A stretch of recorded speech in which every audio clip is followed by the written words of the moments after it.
E vamos para o quarto livro dos 7 volumes da série de fantasia Harry Potter. Até agora, cada livro foi lançado em um intervalo de 1 ano. Vamos à análise. E aí, pessoal, sejam muito bem-vindos à nossa análise visual de hoje. Nós temos uma missão e tanto pela frente. Pegar aquela história gigantesca de mais de 500 páginas e destilar tudo até chegar ao seu mistério central. Vamos deixar de lado as tramas menores e focar direto na engenharia genial de Harry Potter e o Cálice de Fogo, observando os detalhes que fazem desse épico um verdadeiro divisor de águas no universo bruxo. Para entender de verdade toda essa teia complexa, a gente precisa começar com a pergunta que move absolutamente tudo nesse ano letivo. Afinal, quem colocou o nome do Harry no Cálice de Fogo? Esse é o grande enigma, a charada central que empurra a cronologia para frente e, claro, esconde um plano muito, mas muito mais sombrio do que um simples torneio de escola. Parte 1. O início sombrio. Um plano sinistro nas sombras. Bom, vamos mergulhar direto nisso, porque a genialidade da história já começa muito antes de qualquer aluno sequer pisar em Hogwarts, criando um tom de suspense que só vai piorando. Essa linha do tempo é perfeita para mostrar aquele sentimento de pavor iminente, antecipando o clímax logo de cara. Tudo se conecta lá na mansão dos Riddle. A coisa toda começa com assassinatos misteriosos nos anos 40. Aí pula para 50 anos depois, quando o velho jardineiro Frank Bryce escuta um plano de assassinato sendo arquitetado pelo Voldemort, que estava super enfraquecido, e o servo dele, o Rabicho. Infelizmente, o Franco é morto logo em seguida. E a cereja do bolo? A centenas de quilômetros dali, o Harry acorda com a cicatriz ardendo depois de ver exatamente esse mesmo plano em uma visão. Ou seja, o perigo já estava batendo na porta. E a proporção da ameaça explode de vez na Copa Mundial de Quadribol. Depois de uma noite de muita festa, o acampamento é simplesmente invadido e destruído pelos Comensais da Morte, os antigos seguidores fiéis do Voldemort. No meio de todo aquele caos, o pior pesadelo do mundo bruxo aparece projetado lá no céu, a Marca Negra. Gente, é a primeira vez que esse símbolo aparece em 13 anos. Fica escancarado que as apostas subiram para um nível literal de vida ou morte. Parte 2. O torneio Tribruxo. Glória, perigo e engano.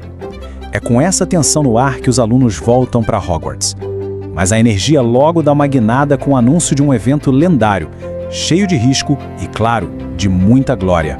Olha que contraste maluco a gente tem nesse momento da história. De um lado tá rolando uma verdadeira festa em Hogwarts, unindo escolas estrangeiras com esportes super empolgantes e o clássico baile de inverno. Mas, logo ali nas sombras, coisas bizarras e aterrorizantes estão acontecendo. O novo professor, o Olho Tonto Moody, está ensinando maldições imperdoáveis para adolescentes de 14 anos. Bruxas do Ministério, como a Berta Jorkins, estão sumindo do mapa, e os Comensais da Morte estão claramente agindo debaixo do nariz de todo mundo. É a inocência batendo de frente com uma trama totalmente letal.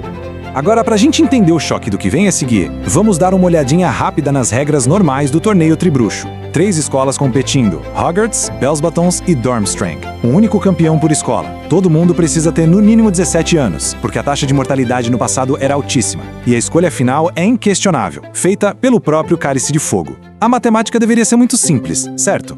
Pois é, a matemática era para ser simples, mas o lendário e infalível Cálice de Fogo parece que esqueceu como se conta e deixa todo mundo de queixo caído com este número. 4. O artefato simplesmente cospe um quarto pergaminho e adivinha o nome. Harry Potter, um garoto de apenas 14 anos. É um momento de pura quebra de regras, de deixar os cabelos em pé e que consolida de vez o mistério absoluto da nossa investigação. Parte 3, as 3 tarefas. Um relógio em contagem regressiva para a tragédia. Daqui pra frente, o ano letivo vira literalmente uma bomba relógio. O torneio traz desafios absurdamente brutais, que são basicamente marcos perigosos que o Harry precisa sobreviver se quiser descobrir a verdade. A intensidade de ação que rola nesses meses é fora de série. Passo 1. Encarar dragões gigantes e mortais tipo rabo córneo húngaro, só para roubar um ovo dourado. Passo 2. Decifrar o tal ovo e mergulhar nas águas perigosas do Lago Negro para resgatar pessoas amadas dos assustadores serianos. Passo 3. Sobreviver a um labirinto escuro, lotado de armadilhas mortais e criaturas perigosas, tudo para alcançar a famosa taça Tribruxo. Agora, o que é fascinante perceber é o que estava rolando nos bastidores desse torneio todo. Enquanto o Harry usou o feitiço convocatório para lidar com o dragão, foram o Hagrid e o falso Moody que garantiram que ele soubesse exatamente o que ia enfrentar. No lago, ele usou o Gjalrisho que o Dobby entregou. Mas adivinha quem fez a ideia chegar no elfo? Novamente, o Moody. E no labirinto, por mais que o Harry mandasse bem nos feitiços, o caminho foi secretamente limpo de fora para ele passar. Ou seja, tinha uma mão invisível orquestrando o sucesso do garoto em absolutamente todas as etapas. E o motivo de toda essa ajuda artificial finalmente vem à tona no momento de maior triunfo, quando o Harry e o Cedric tocam juntos na taça lá no meio do labirinto, achando que tinham ganhado a prova juntos. Eles descobrem da pior forma possível que o troféu era na verdade uma chave de portal. A vitória vira instantaneamente uma armadilha mortal, sugando os dois para bem longe de Hogwarts, direto para um cemitério sombrio. Parte 4. O retorno de Voldemort. Sangue, osso e carne. Nesse cemitério isolado, o tom da história despenca para uma escuridão total. Aquela vibe de competição esportiva escolar simplesmente evapora. Em vez disso, a gente tem uma sequência fria e brutal, onde a morte atinge um estudante inocente e o terror finalmente ganha forma.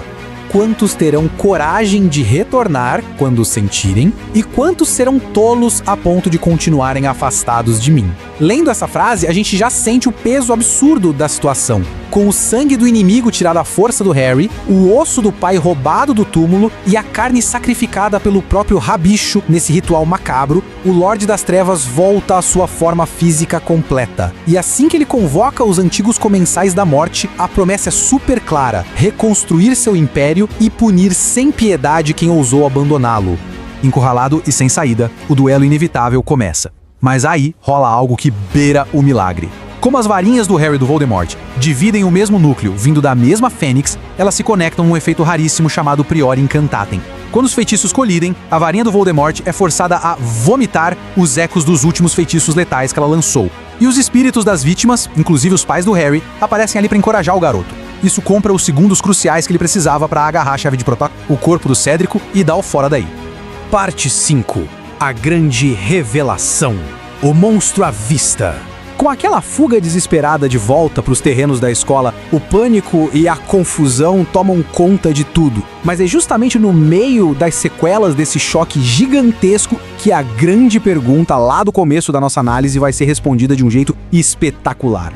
No momento em que o professor Alastor Moody afasta o Harry, que estava exausto, para longe do Dumbledore, ele comete seu primeiro grande deslize. O Dumbledore, junto com professores de confiança, interceptam o cara e descobrem um plano bizarro mantido à base de doses constantes de poção pulissuco. Sob o efeito do Veritaserum, a poção da verdade, a máscara cai de vez. Aquele ali não era o famoso Auror, que aliás estava trancado dentro de um baú o ano inteiro, mas sim um servo muito leal que estava infiltrado. Vamos ligar os pontos e ver como tudo isso foi construído, porque é uma linha do tempo assustadora. Sob interrogatório, o Bartol Crouch Jr. conta tudo.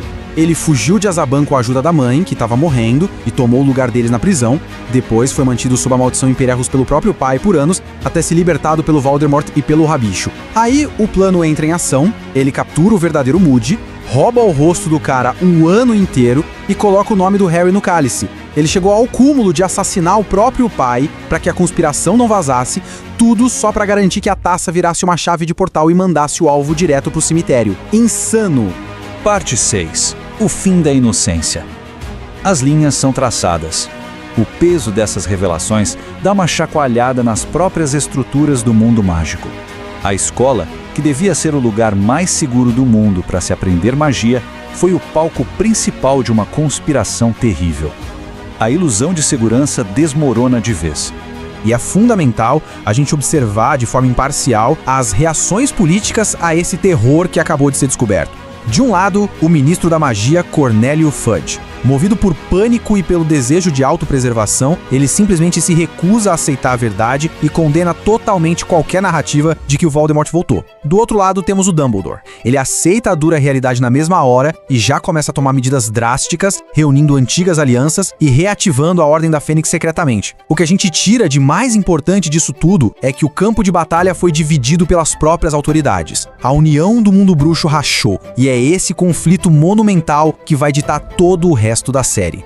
Então, com o Ministério e o Dumbledore divididos por essas linhas ideológicas invisíveis e um Lorde das Trevas recuperando toda a sua força letal nas sombras, a gente encerra a explicação de hoje com esta provocação. O que vai acontecer com esse mundo agora que o período de paz é oficialmente apenas uma lembrança e as engrenagens da guerra voltaram a girar? O palco está armado e as consequências são gigantescas. Muito obrigado por acompanharem a gente neste mergulho profundo. Vamos continuar sempre questionando as pistas e até a nossa próxima análise.